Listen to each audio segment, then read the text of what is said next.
There is a lot of excitement in the industry over Open VPX. I'm talking to Paul Ollier from the Embedded Computing Division of Emerson Network Power, one of the leading vendors of Open VPX boards. Thanks for talking with me, Paul. Can you quickly explain the difference between VPX and Open VPX? Certainly. VPX is a standard that has been developed by Vita, who created the VME standard. It uses the latest in a variety of switch fabric technologies to connect blades that can be either 3U or 6U format. Of course, one of the real benefits of the VME standard is the ability to mix and match boards from different vendors. To ensure compatibility, Vita developed Open VPX, which is more than just a collection of pinout and protocol standards. It's an architecture framework that defines clear interoperability points that are necessary for successful integration at the levels of module to module, module to backplane and chassis. VME was a hugely successful standard. What makes Emerson think that Open VPX will achieve the same level of adoption? For engineers who are using VME today but need more performance, Open VPX is the logical way forward. Added to this, there are some pretty big players putting the weight behind Open VPX. For example, Boeing has said all high compute processing will use Open VPX.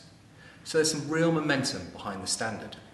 In fact, Vita believes that 80% of VME technology refresh will go to Open VPX. Open VPX is somewhat different to VME.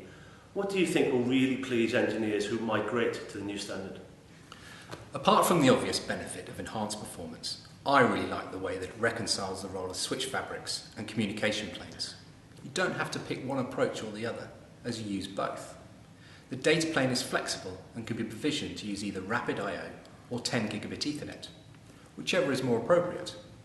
Open VPX lets you use PCIe as an efficient co-processing interface, and there's some great hooks in the spec for system management and high availability applications.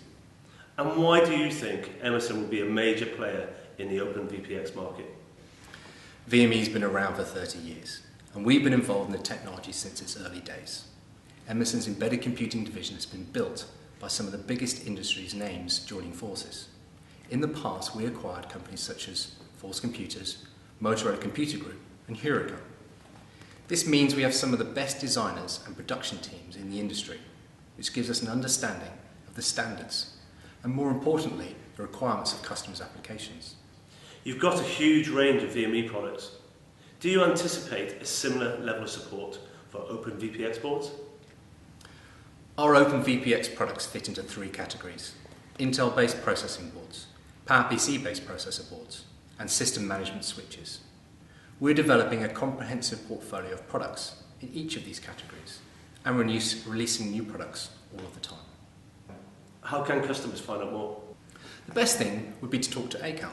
Visiting our website will tell you about the products that are currently available, but engaging with ACAL will let you find out about our roadmap and our plans for products, which means you can make a much more informed decision about moving to Open VPX and the products that are best suited for your application. That's great, Paul. Thanks for taking the time to talk about Open VPX. For more information, visit our website.